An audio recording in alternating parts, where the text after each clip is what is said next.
to go back to the hospital. I want you to come home when you're done riding, okay? Your grandmother's going to be here around 6, so I'll just call you later. And Jocelyn, please don't sneak out. You know, I could stay with Jocelyn if you want me to. Oh, I'm so glad you're home. Yeah, me too. Did you go by the hospital? I just missed you.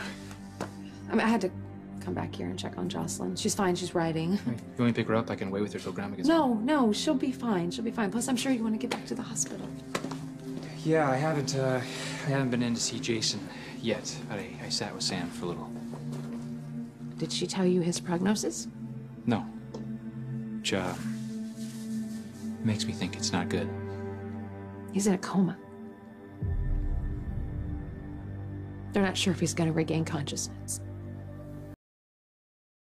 Wait, Mom, before we go to the hospital, can you please tell me what happened? I mean, how was Jason shot? Your father met with the families to tell them that he planned on retiring. And he needed to make arrangements, he said, whatever that means. I think it means he's planning on dividing up his territory. Okay. Well, Jason was there because he wanted to show his support for your father's decision, and everyone seemed okay with it. Everyone was on board. And then the representatives left, and so did Jason, and your dad and Max were there at the warehouse alone. And then this guy Petrov came back, and he took Max hostage. And then Jason showed up because he somehow knew your father was in trouble, and then there was a standoff. And then Sam came in the door, Petrov went to shoot Sam, and Jason took the bullet for her. Okay, and Petrov? Your dad killed him. Any charges filed? No, it was clearly self-defense. Sonny's not going to be charged, and Diane would shut it down. So Dad's okay? Physically, he's okay. But your dad blames himself for setting this whole thing in motion.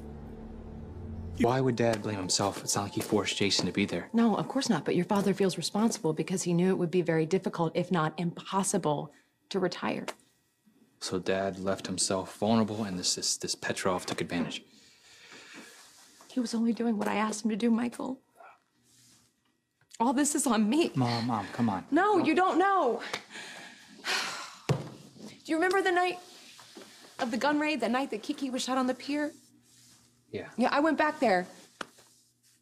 I went back there later that night, and the crates were still standing there, filled with guns, and I lost it.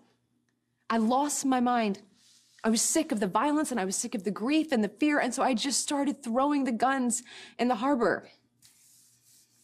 And your dad found me. I mean, I always thought I could handle it. You know, the violence, I hated it. I was terrified of it, but I knew it was a part of the life I chose. But after that night,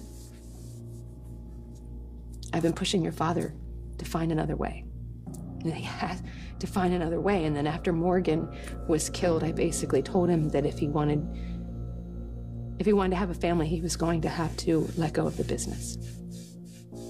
That's not how the business I know it's not. Okay, I get that. I wasn't being realistic and I wasn't being fair, but I wanted what I wanted, and your dad wanted to give it to me, and now all of this has happened because of that. Mom, you cannot blame yourself. Michael, if I hadn't forced your father's hand, none of this would have happened.